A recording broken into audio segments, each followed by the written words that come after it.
السلام علیکم ګرانو دوستانو. راغلی یم په پښین کې هډه ورته وایي. پښین چې دی بل داسې ځای نه لري چې هلته مازدیګر ځوانان د تفریح لپاره ولاړ سي، تفریح وکړي او دغه یوه هډه جوړه سوې ده. بس نو دلته مازدیګر ځوانان راځي، کښېني، موټرسایکلان ډېر زیات ځغلي.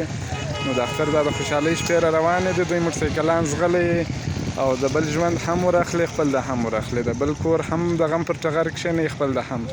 نو د ځوانانو ټولو څه مو دا خواست دی چې دا د اختر مبارک شپې را روانې دي. موټرسایکلان مه ځغلوئ، په احتیاط یې چلوئ، د خپل ځان سره احتیاط وکړئ. د موټرسایکلان چې موږ ته خدای پاک راکړي دي، نو د دې دپاره نه دي راکړي چې ځانونه په خوږ کړو. دا ځوان تاسو کتلی سئ څومره په سپیډ ځغلي.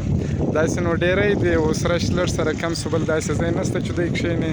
نو ډېر زیات د موټرسایکلان ځغلي او دوی څه مو دا خواست دی چې موټرسایکلان مه ځغلوئ. اختر را نږدې دی، مه خپل کورونه د غم پر ټغر کښېنوئ، هم نه د بل ده. نو دغه یوه ځوان څه به پوښتنې وکړي چې دی ولې دا موټرسایکل ځغلي. ځوانه دا موټرسایکلان ولې ځغلوئ؟ وروره جانه دا خدای صاحب دی زموږ چې کوم شوق دی، هغه شوق دی، وایي شوق قیمت نه لري.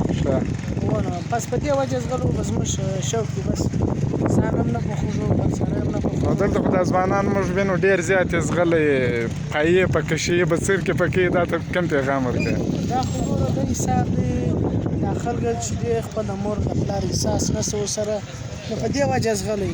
نو خامخا انسان دی وروره، ستا سر خلاص شو. نو دا ځوانانو ته کوم پیغام ورکوي چې دا اختر را روان دی، موټرسایکلان دې ځغلي نه دې ځغلي؟ بس دا ځوانان ته زموږ د سر سلام دی. بس دا ورته وایي چې وروره لږ د ځان سره احتیاط کوئ، پر خپل ځان باندې رحم وکړي. د ځان سره رحم وکړي وروره جانه. نن سبا د فساد دور